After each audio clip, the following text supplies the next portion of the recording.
In this video, we're going to be talking about 6 free resources that are going to help you get started with your GMAT preparation. These are free resources, very useful one. 3 of those are from the Wizako stable. We've all been through this, right? After having scrolled through various forums about GMAT for an hour or so, you'll come out feeling worse off than when you started. There's going to be a post that will say that, hey, pick this $3,000 tutor and he did wonders for me to get that 675 score. And there's another one who's going to swear by an $80 book which was his or her magic wand. And then you're going to find one of those debriefings where someone is going to say, I scored the 735. You know what I did before I took the examination? I went and took one free mock test, and that's all. I walked into the hall and got the 735. Right? It probably worked for each one of them what they said. So you need to actually evaluate what is going to work for you. And to evaluate, you need some time. You need probably a week or two. Your GMAT preparation need not be put on hold till such time. These 6 free resources that I'm going to talk to you, I'm not going to just say what those resources are. I'm also going to tell you at what point in time of your preparation you should be using that, how to use it, and these are resources which are going to be useful to you through your entire GMAT preparation and B-School application journey. The first of the resources I'm going to talk to you about is MBA.com. This is a mothership for anything GMAT. This website is created and maintained by GMAT, the creators of the GMAT test. When do you use this? We'll start off our GMAT journey with this website. It's got a diagnostic test. Start with this diagnostic test. This is going to tell you where you stand, the different question types, and how you need to equip yourself to be able to write that examination. What else do you use it for? You actually end your journey of the GMAT with this particular website. This website has got 2 free mock tests and 4 paid mock tests. These are gold standard tests. They use the same engine that you're going to be facing in the real test. And the scoring that it gives uses the same scoring mechanism in which the real examination is scored.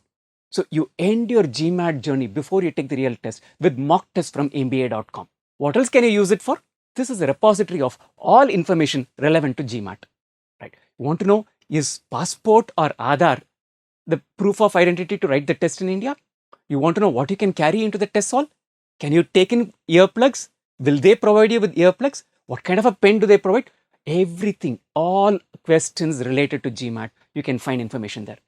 Plus, they also have expert blogs and videos which are going to come in handy. The second resource we're going to talk about is the GMATCLUB. The GMATCLUB is the equivalent of the Reddit of the GMAT world. These are user-generated content. What will you see there? You'll see practice questions, solutions by other test takers, solutions by tutors of different test prep companies for the same questions. You'll find debriefings by people who have taken the GMAT. You'll find advice from admission experts.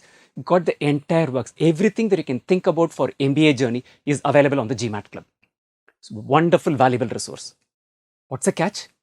This is a place where you could derail even faster than you can blink.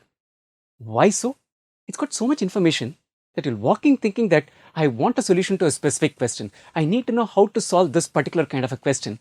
And then you'll end up reading a debriefing from someone who took the GMAT in 2017 and scored a 730. Right? So you could easily get distracted when you go to GMATCLUB. So how to use GMATCLUB?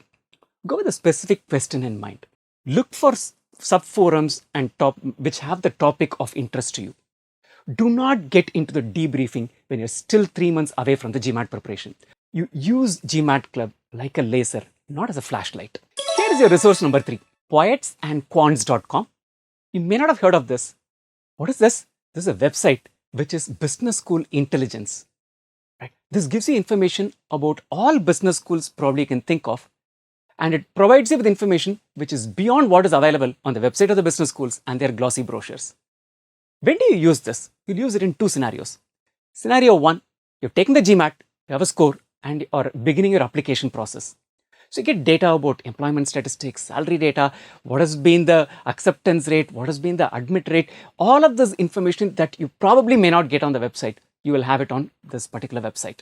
So this is a gold mine for people who are on the verge of applying and have taken the GMAT. Scenario number 2, you're prepared for 4 hours and your brain is like fried right now and you want to take a break. And you want to take a break not by binge watching something in Netflix, but you want to take a break which is going to be in the MBA domain. Then go to POETS&QUANTS. Read about business schools there. This is going to be research which is going to be productive distraction for you. How you should use it is something that's very clear to you. If you go to Poets and Quants every day when your GMAT is 3 months away, then you're essentially using procrastination to prepare as disguised as productive research. Don't let that happen to you. Get your DS questions in place, get your DA in place, then there is always time to look at Poets and Quants. Resource number 4 is from the Wizako stable. It's a free question bank available on our website. How do you access it? Visit this URL wzko.in/practice. What will you get there? 150 plus questions listed down topic wise. You'll have questions on number properties, you'll have questions on permutation, combination, and probability. You'll have questions topic wise. You have a question bank for critical reasoning. So choose the one that you want to work with and then get questions from it and solve them. Not only do you have questions in this question bank, you have detailed text-based solution for each of these questions, and you also have video solutions. These video solutions have been done by Shweta for verbal, and I've done it for the quant section. How and why are these video solutions so important?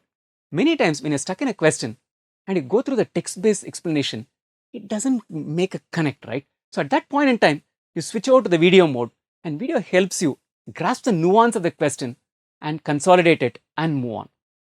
You might be wondering, okay, how do I navigate from here to the next stage of trying to take it as a test? You could choose to take the same questions as a free test. We have free quizzes available for them. The URL for that is wzko.in/ft. So you could either practice one question at a time, or you can take it as a quiz and then check out the solution subsequently. Resource number 5 is your daily RC companion, WIZREADS. How can you access it? At wizreads.wizako.com. Remember this, more than half of the questions that you'll see in the verbal section of the GMAT are reading comprehension questions. So you need to be really good at reading comprehension to be able to ace the verbal section of the GMAT. So what does this WIZREADS contain?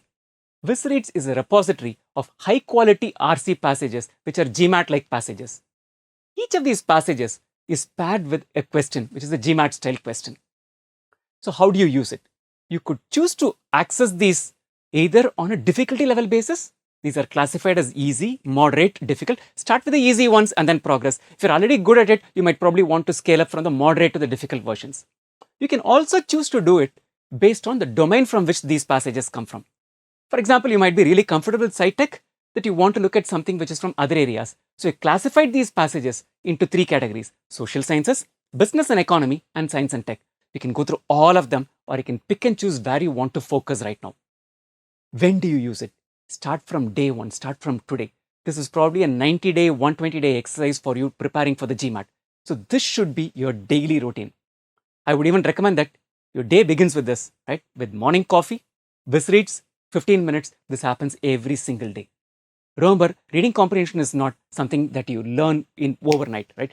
This is a habit that you build over a period of time, that you're able to assimilate dense information provided in the passages and also navigate through those tricky answer options, right? Small wins every day compound into major results. So WIZREADS is your daily habit. Resource number 6, you're already there if you're watching this video. That's a YouTube channel of Wizako, youtube.com/Wizako. Right. What do you have there? You have 500 plus long form videos and 150 plus shorts. The channel contains concept videos. The channel contains solutions to practice questions. It's got debriefing by alum of Wizako. We've got interviews from B School directors, and you've got strategy videos and gyans available to you. So it's got everything that you can think of from the time you start your GMAT preparation all the way up to the admission process. How do you use it? When you come to YouTube, YouTube has got so much things.